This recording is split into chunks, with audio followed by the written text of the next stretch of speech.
Let's take a look at adding windows in Autodesk Revit. If you've already added doors, it's very similar to adding doors. Just a couple of things that I want to point out as we're placing windows.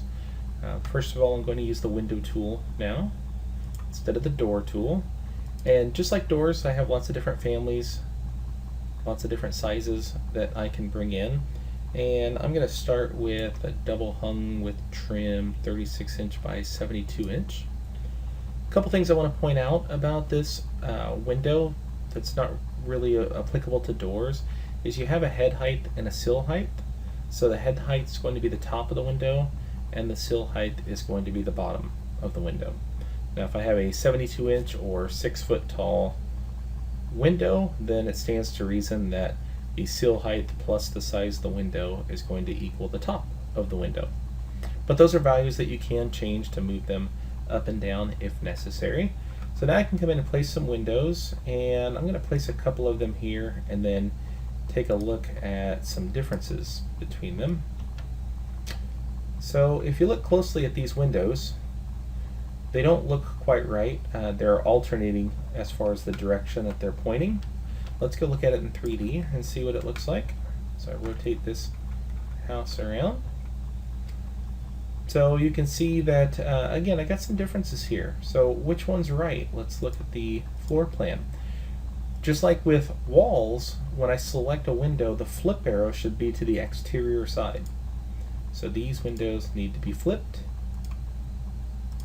And now if I go back to 3D, this is the proper view of the window, where I've got the sill to the outside. And if you think about a double hung window, when you're inside the house, you're grabbing this bottom pane and you're pushing it up.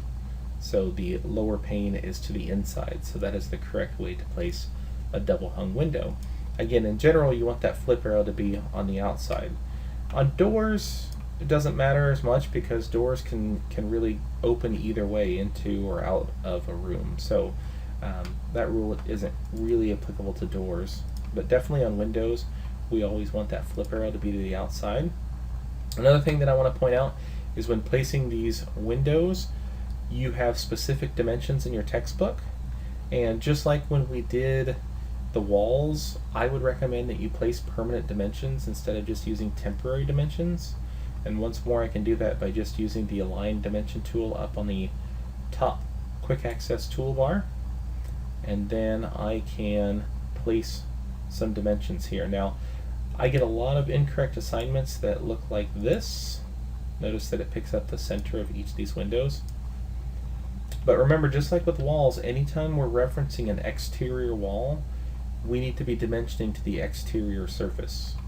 So I want to select this dimension and click on the little witness line dot until it's going to the outside surface. Then it's just like walls. I'm going to click the first window and I'm going to ignore this temporary dimension and use my dimension, and it should be 5'6" away from the corner. Then I'll click the next window. It's going to be 3'6" away from that window, and then I'll click the last window and it will be 3'6" away from that one. And again, since I've got my permanent dimensions there, I can match the book and make sure I get my windows placed in exactly the right spot. One other thing that you're going to run into is a window above your view range. So in your books, you're going to modify the fixed with trim family and you're going to add a new version to it.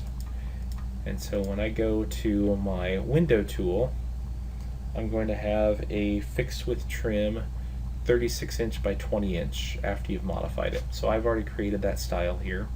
But just like with walls, you're going to edit, type, and then duplicate to create that one. And then when I go through here and put in my default sill height of 5'4", that means it's going to be 5'4" from the first floor level. I just clicked to place my window. You don't see it. I clicked again to place another one. You still don't see it. So I'm going to switch back to 3D and you can see those windows there. So why don't I see it? We had a discussion in an earlier lesson about the fact that a view range for a floor plan is 4 feet, which means that we basically come 4 feet off the ground and cut through the house and remove everything above it. So if I have a window whose sill or bottom is a 5'4", that's above my 4-foot view range. It's not going to show up in this floor plan. However, you can still dimension to it. You can still click on it. So I can still go ahead and create my aligned dimension here, and I'm just pressing the tab key to automatically go to the outside of that wall, and I can now pick up the center of these windows as well, and then now I can go ahead and select the windows and put in the appropriate dimensions to space them out as needed. And that is a quick look at windows in Autodesk Revit.